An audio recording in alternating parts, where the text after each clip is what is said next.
My name is Brandon. I'm a former police sergeant and assistant SWAT team leader. Today, my mission continues with a remarkable organization called Here Tomorrow, whose mission is the removal of all barriers to mental health support in order to save lives. Welcome to our podcast, Clearing the Minefield. The men and women in uniform who will be our guests have made extraordinary sacrifices in service to their people. Now, with strength and resilience, they live their lives on the road to wellness. We ask you to understand that some of the raw and real experiences they'll be sharing may be unsettling to some viewers. Now walk with me, friend, as we clear the minefield. Hey everybody, welcome back to Clearing the Minefield. And today we've got Chris Chappy Cottle in with us, firefighter and chaplain. We're going to be hearing from him. I want to take a quick moment to shout out American Legion Post 250. They're up in Middleburg, District 5. They give us a nice donation to cover the cost of the podcast and help us get this story out for people to help men and women like us get back into recovery. They support a lot of charitable causes like Here Tomorrow, among others, and they really do good work with their Legion Post. So today we got Chris Chappy Cottle. Chappy, how you doing, brother? Doing good, man. Just enjoying the weather and hanging out at the house today. One of the benefits of Florida, I suppose, is we get the year-round summer. Well, more than we want sometimes. Well, Chappy, we're going to jump right in, my man. Can you tell me where you're from, where you grew up? So it all depends on how far back you want to go. My father was to the beginning. My father was a Navy officer, and so we traveled all over. I was actually born in California. I want to say it's like 4 to 6 months after I was born, we moved to Hawaii. I lived there for several years. And then I think we lived in West Virginia at one point, the Carolinas. We've moved all over the place. So, I kind of fed into what I am today, where I can pretty much carry on a conversation with anybody about anything because I had to. Yeah, I was going to say living in all those different places, man. I mean, that's very different subcultures, very different slices of American life that you get to see. Where in West Virginia were you? I grew up in Kentucky, so I'm curious. Just outside of Charleston. Yeah, I was pretty close to Charleston, so yeah, that's cool. It's my neck of the woods. When we moved to Florida, we lived in a small town just outside of Tallahassee, and then it was real country, and then we moved down to Miami, and I went from very small town to Miami, and then ended up in the Keys where I actually met my wife. I was a commercial diver down there, fisherman down there for about 7 years, and then we got married and got on the US 1 and drove north till we found someone we liked. Where'd you end up? Where'd you stop at? We stopped in St. Augustine originally, and found out we couldn't afford it back in the early 2000s. Yeah. And so we ended up in Flagler County. Yep, St. Augustine is great, though. There's a reason it's that #1 tourist destination, one of the top in Florida. Oh, yeah. So, Volusia County, you got beaches, you got sun. What else did you find down there that drew you to the area? So in Flagler County, we found that it was an up-and-coming area. So our first house, I think it was like $120,000 back in 2002, 2001. That tracks. Yep. And so, we were able to actually afford a house and live in a house for a while. And then I've moved probably 4 times since then. Ended up in Flagler Beach where I'm at now. And outside of the hurricanes and flooding, it's a really nice area. Those couple of exceptions, yeah. The intense heat, the hurricanes, and the flooding. Check. Well, like I said, it's blowing probably 20 miles an hour right now, so it's not crazy hot, even though the sun's out. Pleasant. So how long were you down there before you started thinking about being a firefighter? And what was it that really kind of drew you to that? My wife. I never really had any intention of becoming a firefighter.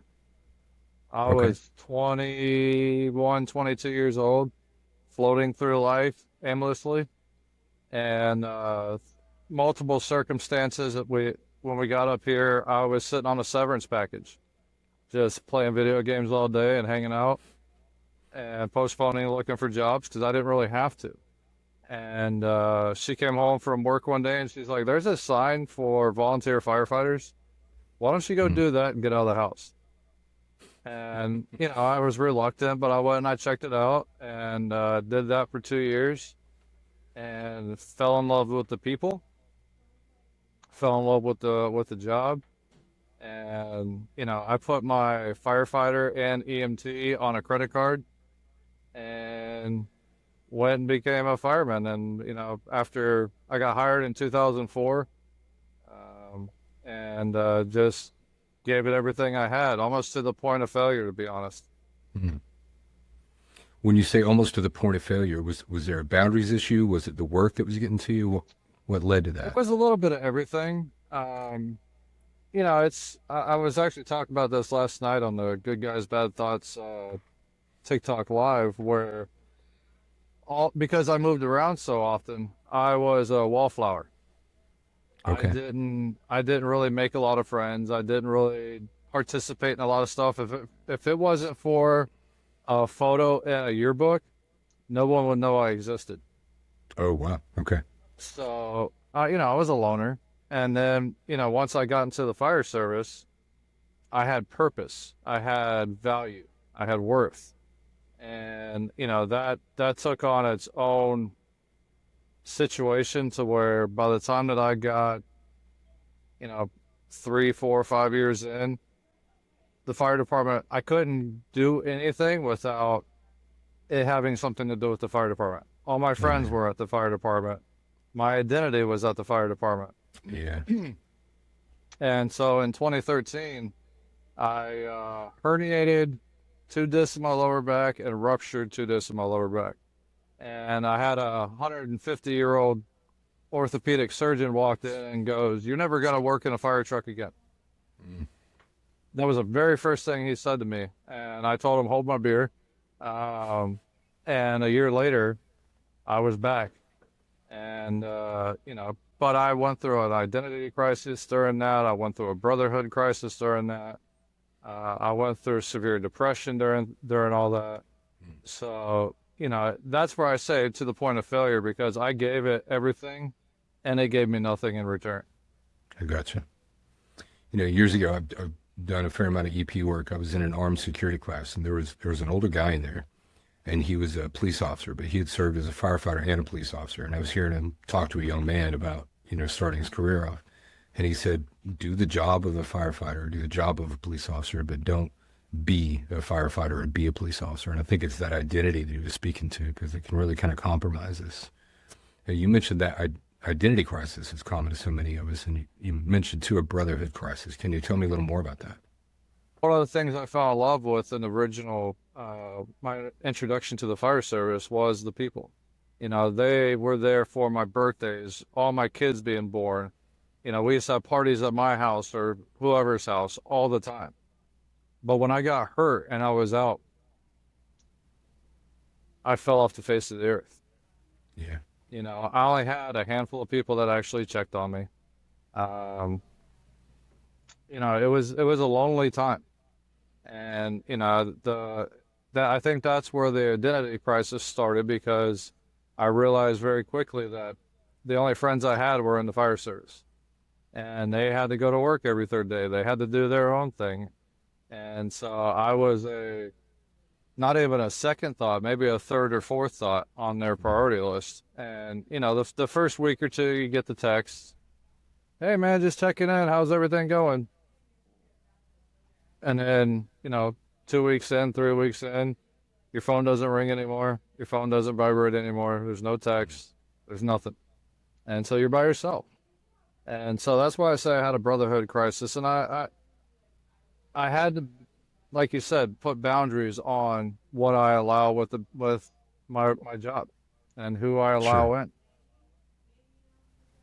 It's a good point. The boundaries are what let us, I think, maintain relationships with people. And a lot of people, I think, view boundaries as pushing people away or, kind of setting up fences. But I think that's what lets us maintain those healthy relationships. Well, I had a mentor of mine tell me, was talking about when we were up in the mountains. You know, you drive down these mountain highways, and it's a sheer drop off on the right side. Oh, yeah. But there's a piece of metal boundary there, you know, a guardrail.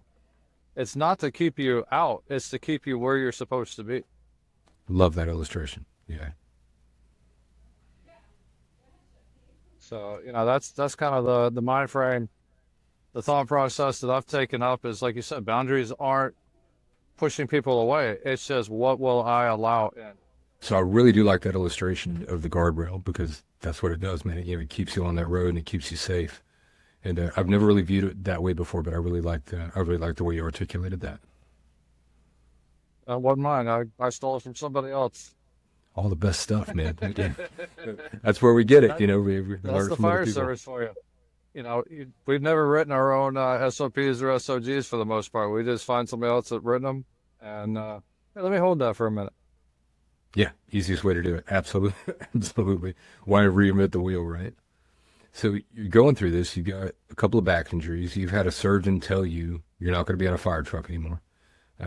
You obviously weren't going to accept that. You're not that kind of guy. Um, you deal with that brotherhood crisis where you realize, hey, although I've got this identity, maybe it's not sticking and nobody's checking on me. What does that do to you mentally, emotionally, spiritually? How does that impact you? Oh man, it broke me. Mentally, you know, I was already broken physically. Spiritually, I kind of gave up on everything for a little while. I don't know how long that while was. It felt like an eternity. But, you know, it was, I think one day I just got angry at God. Mm. Why was I in this position? How could he allow this to happen to me? And, you know, I didn't even get hurt in a heroic way. I had compound injury upon compound injury upon compound injury. And we were actually just doing hose testing one day. And, you know, back then I was a little lighter. I was probably 150, 160 pounds. And I thought that I could pick up a 100-foot section of 5 inch. Mm. And, you know, I put it on my shoulder like I always do. And it literally felt like I got shot in my back. Wow. And the swelling was so bad that it actually shunted my spinal column to where my legs stopped working. I thought I was paralyzed. For 2 days, I was paralyzed. I couldn't walk. Wow. Okay. So, you know, I was broken physically, I was broken mentally, and I was broken spiritually. So one day, like I said, I just had a shouting match with God laying in my bed because I couldn't do anything different. And I remember I was reading something because I got bored, and I don't even remember what it was, but it talked about how God, we are God's children, and as His children, we don't always understand why a particular situation happens, but in the long run, there are consequences and outcomes that are beneficial to God, not necessarily beneficial to me. It's all His glory. And so I look back on that, and if I didn't have that identity crisis, if I didn't have that brotherhood crisis, if I didn't have that mental health depression crisis, I would not be who I am today. I would not be able to speak to people about the things that I went through. You know, we kind of talked about this a couple of days ago, but when I went through my suicidal ideations back in 2007, I ended up being able to say to somebody, I know where you're at Yeah. because I've experienced it myself. I know, even though it's not a good thought, I can tell people I know where you're at and I've been there and this is how you get out. I had an old fire chief tell me an analogy. You know, a guy falls into a hole and he can't get out. And a priest walks by and says, I'll pray for you. You know, somebody else walks by and they're like, hey, you should really get some help. And then another guy walks by, he looks down in the hole and he jumps in the hole. So now you got two guys in the hole. And the first guy says to the second guy, bro, what are you doing? We can't get out. He goes, yeah, we can. I've been here. I know how to get out. So that is now the undertaking I've taken. I just jump in holes, man, Yeah. and help people find their way out. And I love that story, and I think it's absolutely one of the best ways to illustrate what peer support is. What it means to get support from somebody who's been there and done that.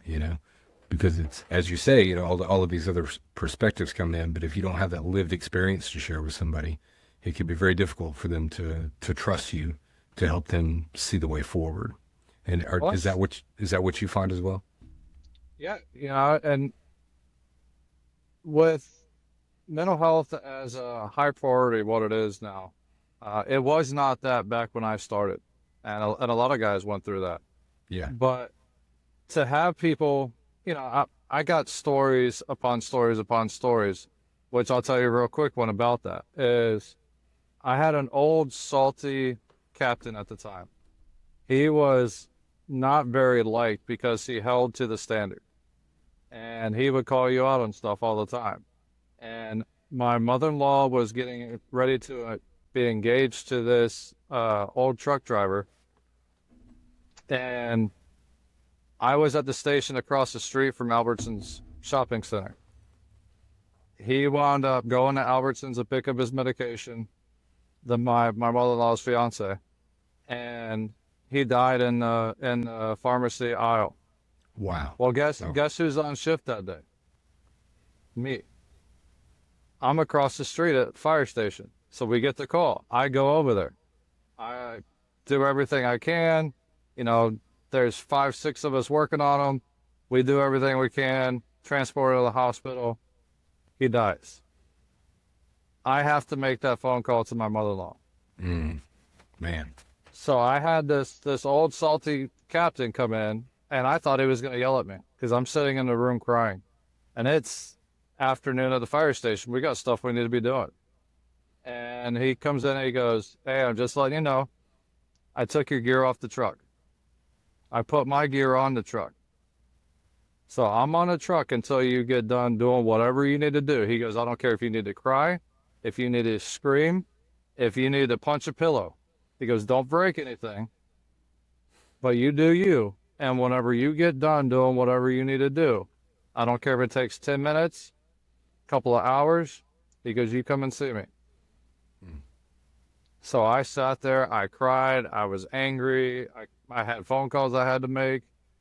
And then an hour or so later, I came out, got a drink of water, walked up to him, went to go shake his hand. He gave me a hug, which he's never done before.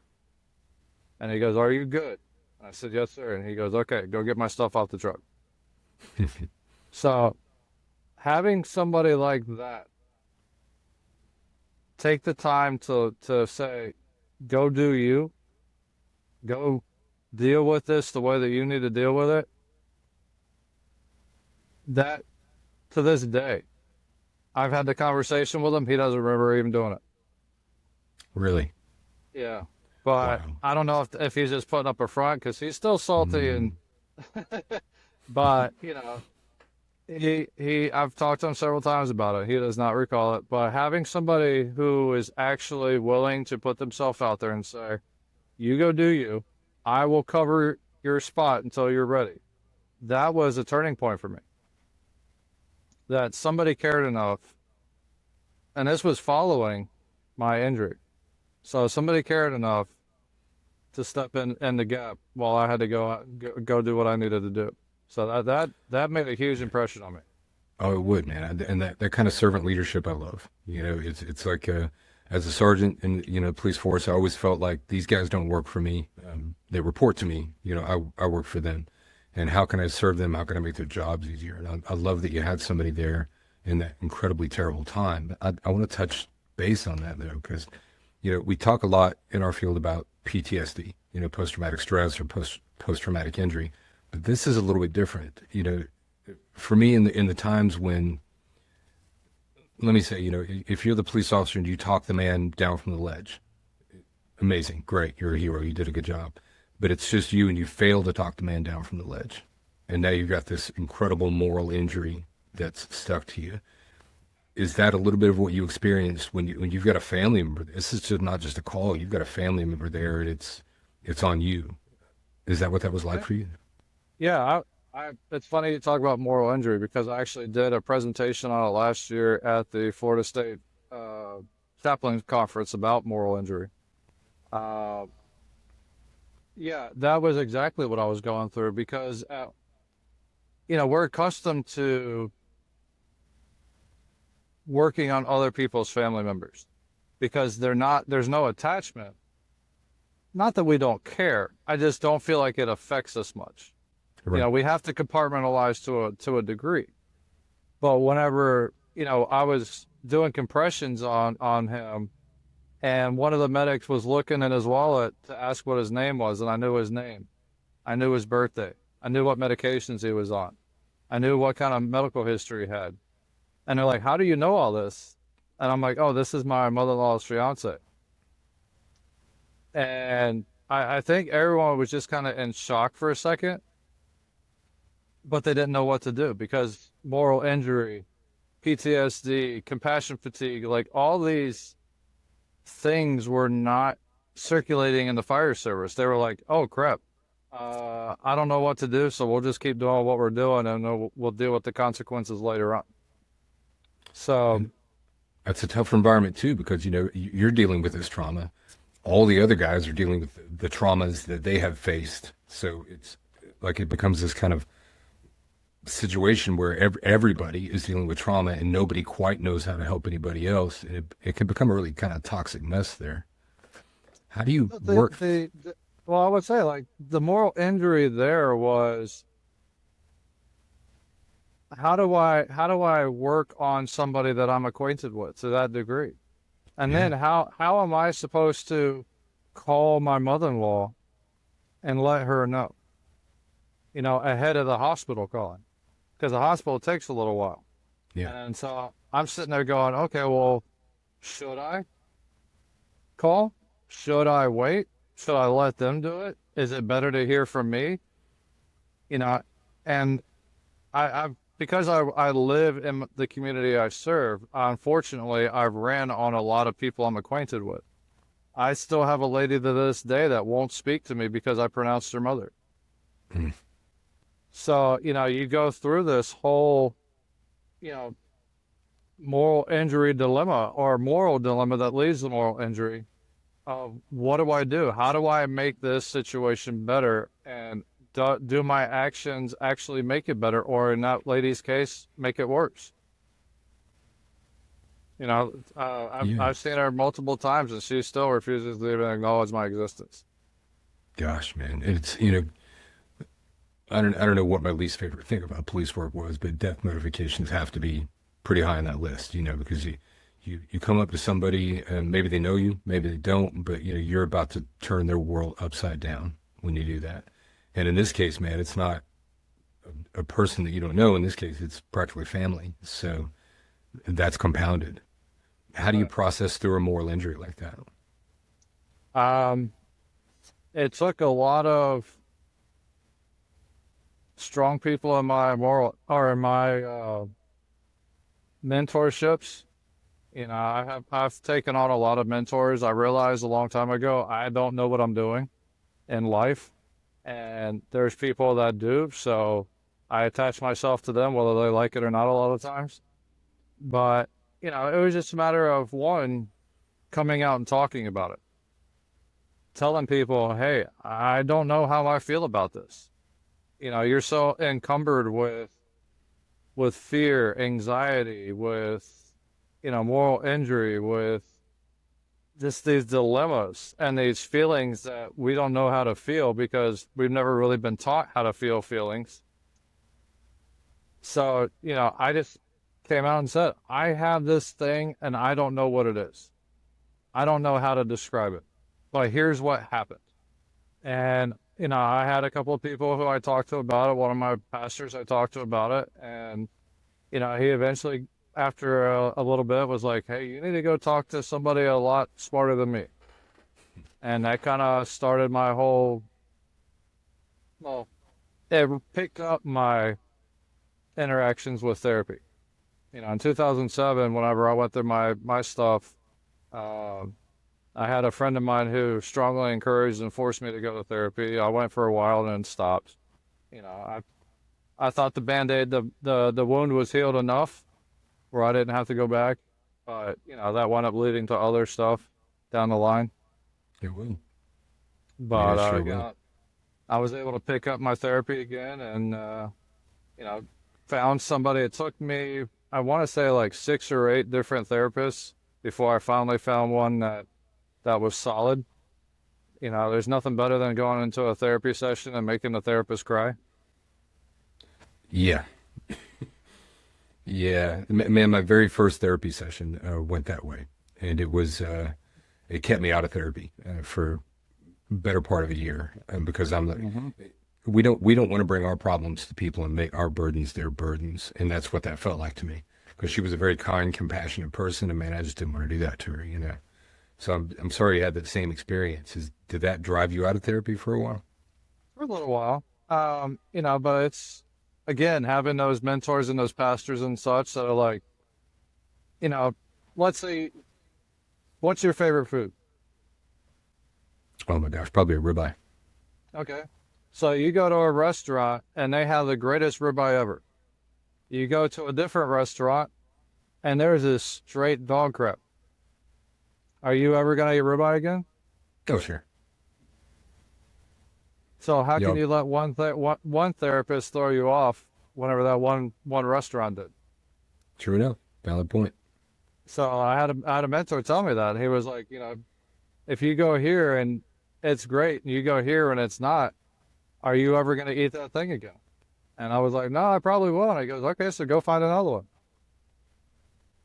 So that's Mm. what I did. I just kept on, I had to realize, and unfortunately, a lot of times it's out of trauma and um, some sort of major issue that I can't do this by myself. I need some assistance with, I talked about typically men in our line of work or men in general aren't taught how to feel feelings. No, You we're not. know, we joke at the station about, I'm either hungry, I'm angry, I'm pissed off, and that's about the extent of what I know. Yep. But there's a lot of other emotions out there that we don't know how to function. We don't know how to identify.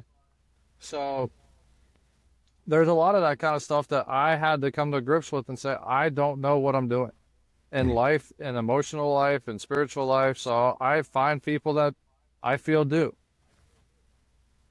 And those are my mentors. Those are the people I work with. I work with a psychiatrist up in Orange Park who Okay. is the lead, or she's the creator of the First Responder Project. Oh, I love And, Tracy. She is so good. and so I started working with my wife. My wife and I went to some of her retreats. I Hmm. actually taught at a summit with Tracy prior to that, and we Very went cool. to the retreats. It helped our marriage. It helped the communication in our marriage. So now my wife and I, we go back at least twice a year and we help out and I teach. And, that is a way for me to be that for somebody else. Yeah. Man, I was talking to Tracy yesterday, and I keep running into people who Tracy has helped. And, one of the guests coming on the show later, we met that way. We met at one of our retreats. And just, it's really cool to see somebody that invested in first responders and providing that much care and having that much reach. I wonder, because we've been talking about a couple of things, compartmentalization and critical incidents. And I've read, I'm sure you've read, that like the average person, just a citizen, might see 2 or 3 critical incidents in a lifetime. And that might be Wednesday for us. That Hmm. might be today, that might be this week, but it's going to be hundreds. If you're in for 5 years, you've seen hundreds. If you're in for 10, hundreds more. So dealing with that many critical incidents is, and then we'll get to the compartmentalization, being involved in that many critical incidents, is that something that really heavily impacted you? Oh, yeah.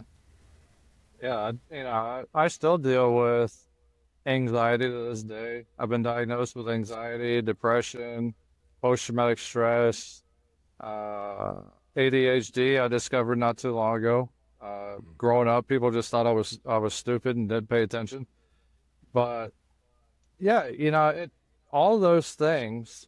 And again, I don't get me wrong, they were tough to go through, and they were definitely learning experiences, but they impacted who I became, They do. They and they shape us. impacted how I operate the chaplaincy program. They all these things that I have my fingers in now, you know, what, 13 years later or more now, um, they all have something to do with where I was and the things that I Okay. went through. So I think I recall you saying earlier you're celebrating 22 years today, right, in the fire service? 22 today, yes. 22 today. Congratulations. Thank you. And you're welcome. Do I understand that that's 13 years as a chaplain for you? Is that right? So no, so 2019 is when I became chaplain, so that would be Okay. 7 years ago. Okay. Uh, and that's a whole nother story. I imagine it is. Let's talk real quick because I want to learn more about that because that's one of the ways that is kind of traditionally in there to help people in our line of work. But you touched on that compartmentalization earlier. One of the things that I've found is that the ability to compartmentalize can really be a survival mechanism, can really be a good thing when you're doing the job. But when you're not doing the job, you go home, you're hanging out with friends or trying to, you go to events and you're trying to, and you're compartmentalizing there, and then it's not so good. It's maladaptive. Is that something you dealt with as well? Uh, yeah, every so often, I call 'em my demons. My demons will pop up. I went through a series, probably about a year and a half, where I got really bad night terrors. I kept on having the same reoccurring nightmare of a. Actually, I talk about in the beginning of my book, not to make a plug, but I'm currently writing a book, and that's part of my therapy. Make a plug, Is brother. I'm almost done with it, but the first introduction is the call that I had nightmares about and night terrors Mhm. about, and it was a toddler who was found floating in a pool. We get on scene, law enforcement's doing compressions, and it's always the biggest guy that the law enforcement has with the giant hands doing compressions on the little tiny person. Yeah. And, so he was doing a fantastic job. We did everything we could, but unfortunately the kid didn't make it. And we wouldn't give up. I did compressions for 45 minutes at the hospital. But that singular call shaped me later on because, like you said, I compartmentalized it for a certain time, and eventually it wound up breaking back out and causing those night terrors. Yeah. But the face of that kid constantly changed. Sometimes it would be a face that I was comfortable with, or not comfortable with, but I was associated with. Yeah. Sometimes it would be a no-face kid. So, it's crazy the things that your mind does to try to figure out and make sense of chaos. Even whenever you're trying to forget something and you're trying to compartmentalize it the best you can, but your brain does some weird stuff, and I don't know if we fully understand what the brain's capable of yet. Oh, But I with doubt it. that, I did a post not too long ago. One of the guys where I talked about every firefighter, because primarily speak to firefighters, Hmm. but every firefighter knows the time and the place in which they began to break. And somebody chimed in the comments and goes, I've been doing this for 36 years and I've never had an issue because of compartmentalization. But he's going to be retiring eventually. Yeah.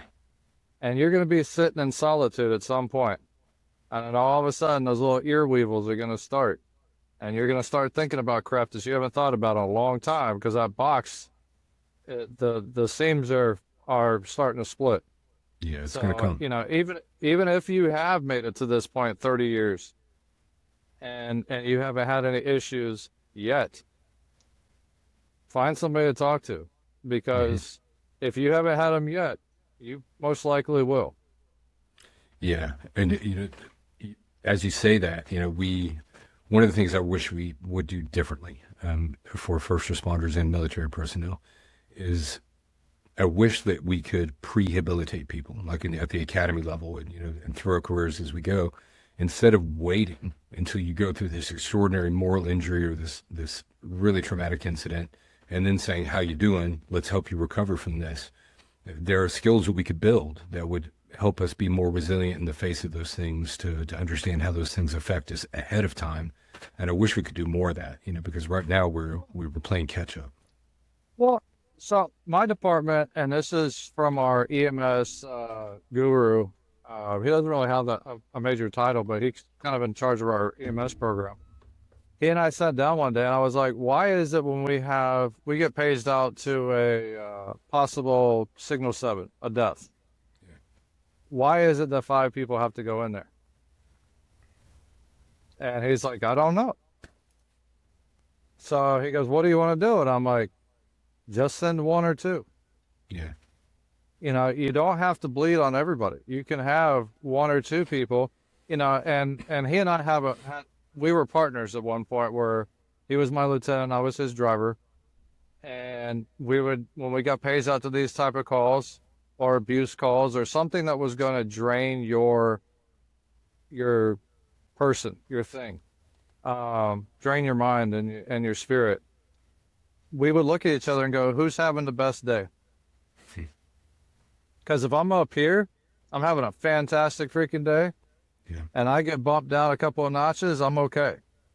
But if I start here and I get bumped down a couple more notches, I'm not having a good day. No. So, we start playing the who's having a good day call. And when we go on those, "Hey, who's having a good day?" "Oh, I'm actually doing pretty good today." "All right, go handle this." There you go. And, there's no reason to have people see things that they don't need to see. Yeah. There's no reason for people to be in a presence. It's an old person. Their house looks just like your grandmother's. Yeah. That could have been avoided. Yes. It So sure could. why are we not avoiding putting people in places they don't belong? I can relate, man. I lost my oldest boy Tyler to suicide when he was 18, and I go back into service 2 weeks later, something like that, and I'm picking up suicide calls again, often, in the manner in which he passed, sometimes, not too often, but in retrospect, don't let me go to that call, Yeah. somebody else take that call, and I think we should hope we can do a better job of looking out for each other. You've gone through all this. You have all this experience with compartmentalization, with doing the job, being the job, and at some point you hear that call into the chaplaincy. Could you tell me a little bit about that? So I say this as nicely as I possibly can. I never wanted to be a chaplain. It was Okay. not on my radar. Just like being a firefighter. Like I said, God puts us where he wants us to be to do the things that we're supposed to do. I remember I was at this station hanging out back, and I had a guy walk up who was a lieutenant, and he's on the safety team for the city. And he says, "Hey, you're the most religious guy I know. Do you know anything about chaplaincy?" And I'm like, "No, I don't. No, it never crossed my mind." So he goes, "Well, would you mind helping me put together a chaplain program?" And I liked the guy. I had nothing really crazy going on. I'm like, "Yeah, I'll help you out." So a little while, yeah, like the rest of the shift goes on, and I started thinking to myself, I just signed up for something I have no intellect about whatsoever. My father's a Southern Baptist preacher. That's the Okay. most I know. But then I remembered my father had bought me a book, uh, probably 2 to 3 years prior. I really only read the back cover of it. It was called Sirens at the Cross. And I went home and I remembered this book, I open up the book. I kind of read through it briefly. I find the guy's name who wrote it. And I'm like, all right, I'm going to make a phone call, see if I can get a hold of him some way, shape, or form. And maybe he'll call me back. I don't know. And as I lay the book down, the back cover opens up. And it says, if you need any help, give me a call. And there's a phone number. So I call the number. And the guy goes, this is Tommy. What can I do for you? And I'm like, you have no idea who I am. My dad bought me your book. I guess you signed it. And your phone number is in it. This is what I'm trying to get figured out. I have no idea what I'm doing. He goes, cool. He goes, text me your email, and I'll send you a bunch of stuff. He goes, read through it. Let me know if you have questions. I said, cool. So a couple of days goes by. He sends me the stuff. I read through it. I start putting everything together. And my fire chief calls me in the office and goes, hey, I want you to work with peer support, because I kind of helped build the peer support group with another guy. Okay. So we had started going to all these different classes. The CISM class, and, we started working with UC Upper Stores, and, so we were going to classes. Then we started going to conferences to learn about chaplaincy, so I could start designing this chaplain program. And so I wrote the policy, and it said that you had to have like a minimum of 5 years in the community as a respected clergy member, and blah, blah, blah, blah, blah. Like all this, all these different things that you're required to be. Okay. So I submitted to the fire chief, and I'm on my way to Tampa to a conference, and he calls me and he goes, hey, congratulations. I said, what do you mean, congratulations? He goes, you're the new chaplain. I said, no, I don't meet any of the qualifications. Right. I don't have any theological background. I'm not an educated theologian. He goes, oh yeah, I amended the SOP that you put out and wrote, and he sends me a photo, and it has a little asterisk, and it says, or otherwise appointed by the fire chief. Done. So here I am. I took it, like, once I got it, but it's not something that I really felt was mine to begin with. I was looking at somebody in the community. I was looking at somebody with a lot more understanding, a lot more qualifications. And like I said, if it was God's will for me to be it, he made it happen, because, all these things fell into place way too complicated to make it anybody else. But once I got it, I literally held a meeting. I stood up in front of everybody, and I told them about my suicidal ideations I had in 2007. I told them about being diagnosed with PTSD, anxiety, depression, all these things. Nobody really knew that I went through that. And so once I got up and I started talking, I felt my phone in my pocket start vibrating. Yeah. I get done with the introduction to the chaplaincy program and what it was going to look like, how it was going to function. And I get, hey man, I didn't know you went through that. I kind of went through the same thing at this point. Yes. Yeah.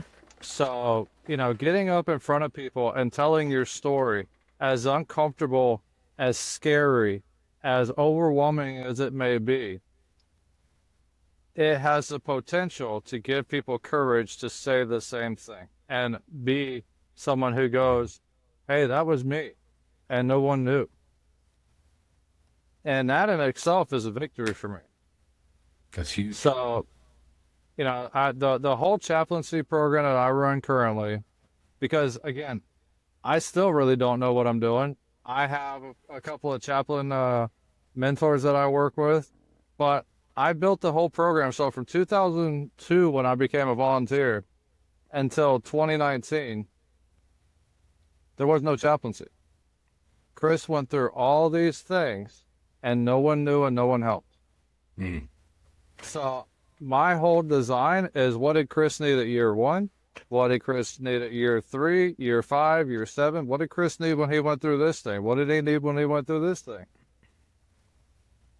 And like you said, my experience is as on exciting as they may be to go through at the time, they shaped everything to get to where we are today. Yeah. I love that you said that. I love that you said that in that way.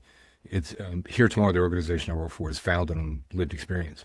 I'm in a building full of remarkable people who have lived through some incredible things and used that lived experience to help other people.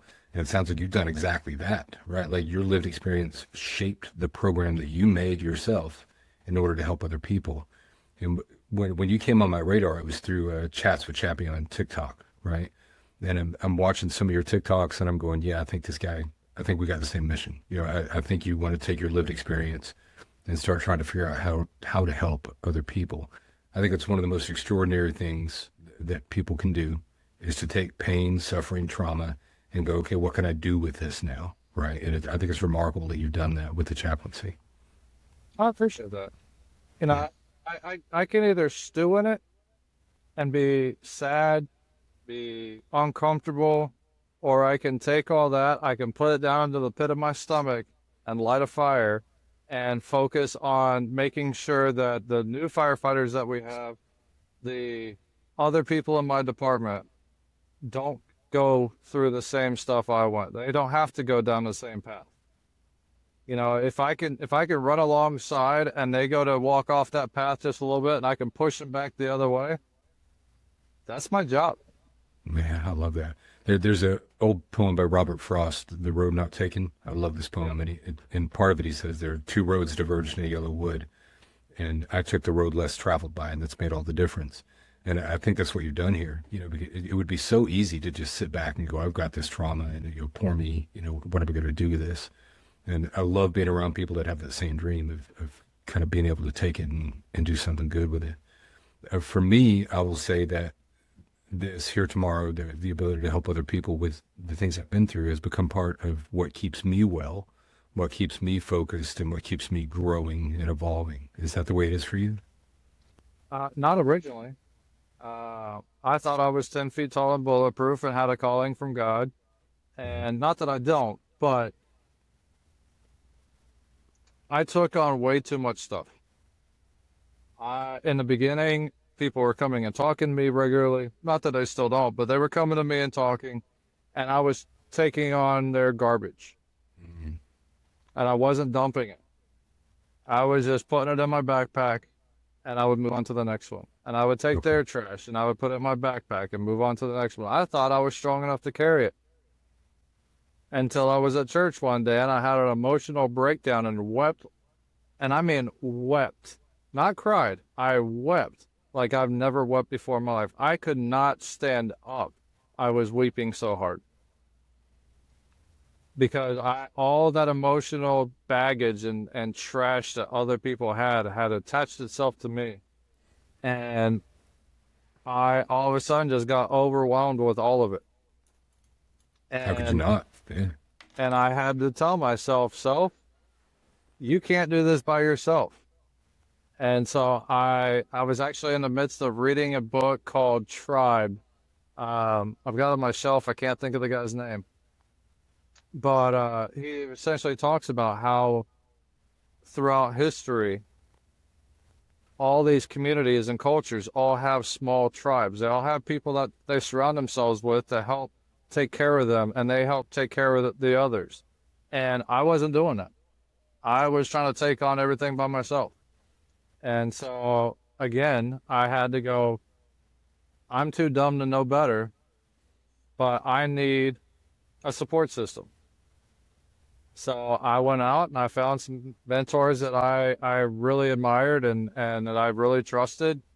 And some of them are I don't know if anybody's really ex-military, but retired military or used to be military, law enforcement, guys with just experience. And so whenever I go through stuff and I talk with other people, I take that stuff and I don't give out personal details, but I allow that stuff to disembark from my emotions and my spirit so that I can move on to help other people.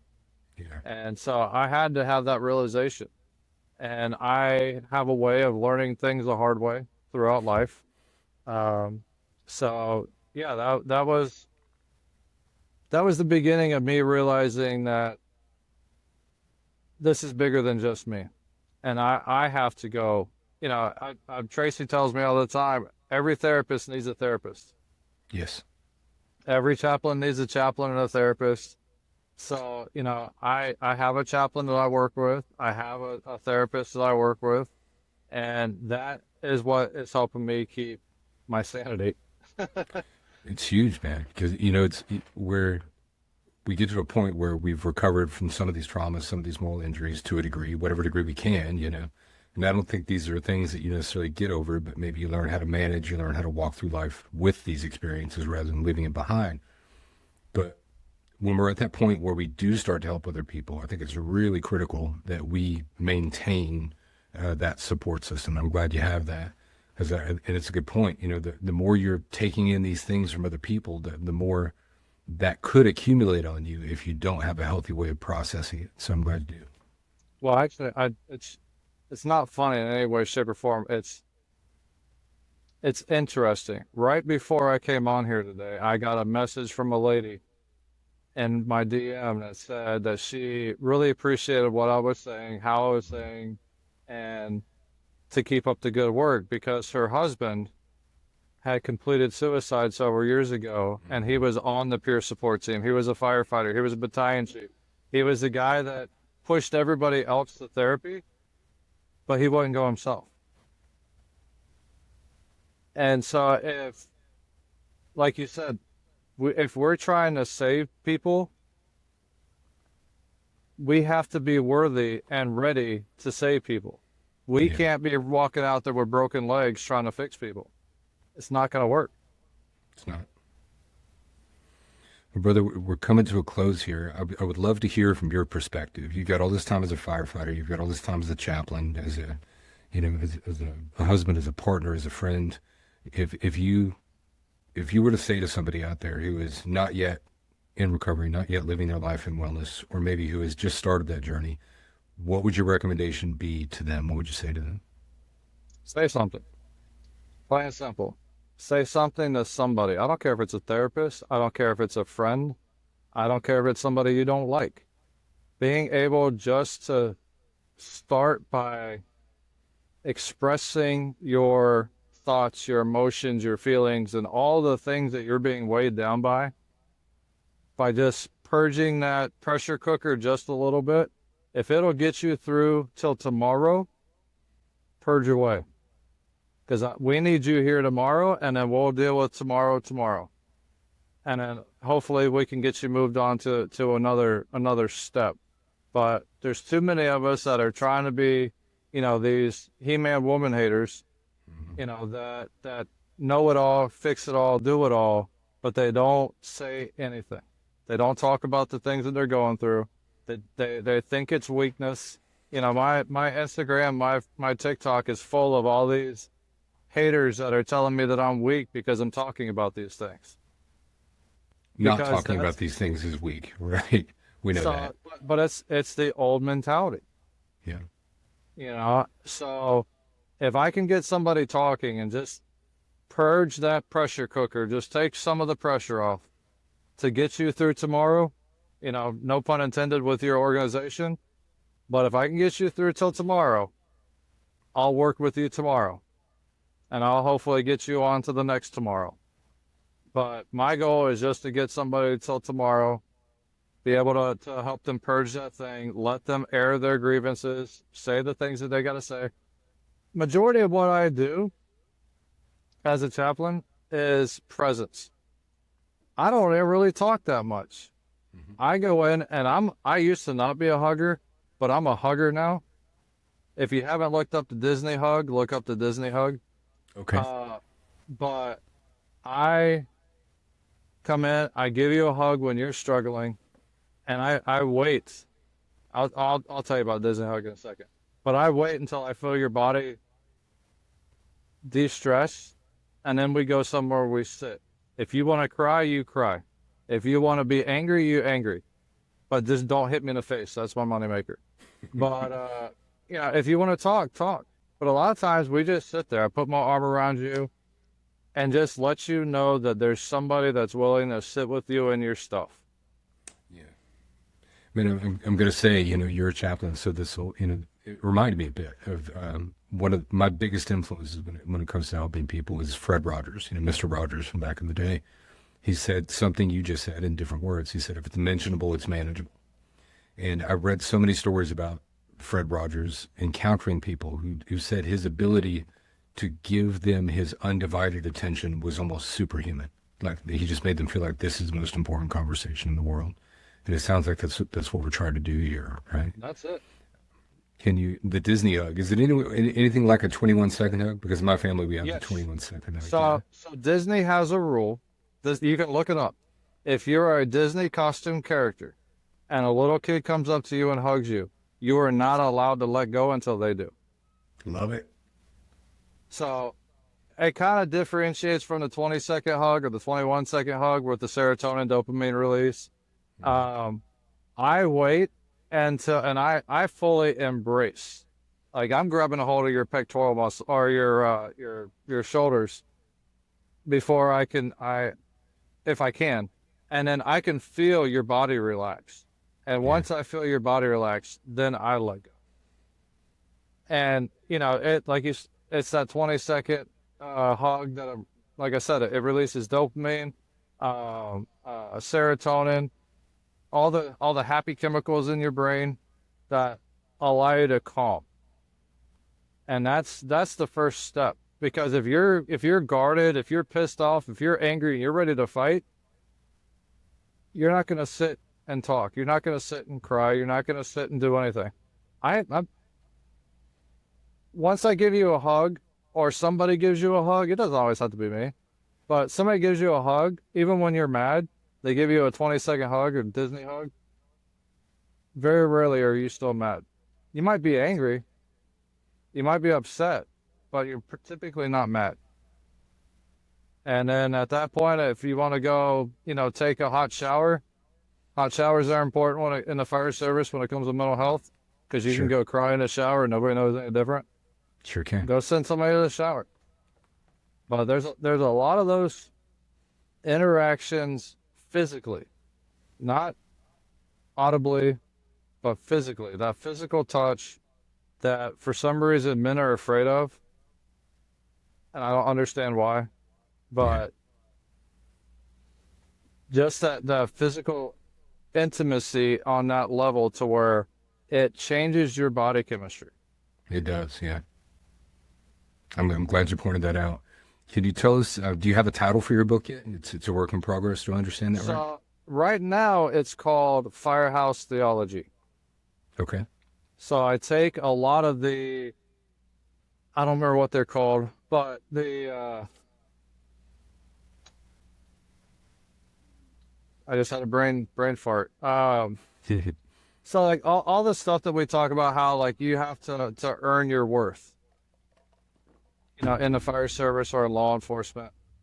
I take that, I break it down, and then I shift it to where with God and with genuine people, you don't have to earn your worth. I offer you worth. You are worth something, whether you believe you are or not. And one of my favorite chapters I actually just got done writing is titled, When You're a Believer, but you, in regard to Christianity, but you still cuss in the bay. And how that whole situation plays out. So right now it's I have each individual chapter. I'm still laying them out how I want them to flow, but most of it is my story and other stories, other people's stories, and how we can adapt those to changing the fire service for the better on mental health, on spiritual well-being, and using all our life examples to get to that end point of here's what I believe we should do from here on out. Outstanding. When that book is out, please tell me. I will make sure I grab some copies for myself and for here tomorrow. I want to thank you for taking the time to be on the show. I know it takes a lot of guts to share your experience, to talk about what's happened to you and what you've done with it. So I really appreciate you taking the time to serve others in that way. Yeah, man, no problem. And you've only scratched the surface. I got stories for days. I'm sure. I'm sure you do. So looking forward. Guys, if you're on TikTok, Instagram, follow Chats with Chappy. That's how I came across Chappy. I really found a lot of value in there. So look for those things. Guys, get plugged into this stuff as much as you can is what I'd say. You know, there are resources out there. There are people who can help. So I'm also I just started Substack. I'm Okay. not don't know if you're familiar, but I just started Substack where I write a monthly newsletter to my firefighters at my department, and I Okay. started putting them there. So Very other cool. fire department personnel, law enforcement, whatever, can go in there and read them. Love that. All right, brother. I want to thank you again for being on the show. I hope you're Thanks you're for having safe. me. Happy to, honored to. We'll stay in touch and we'll keep learning. Thanks. Be safe. All right, brother.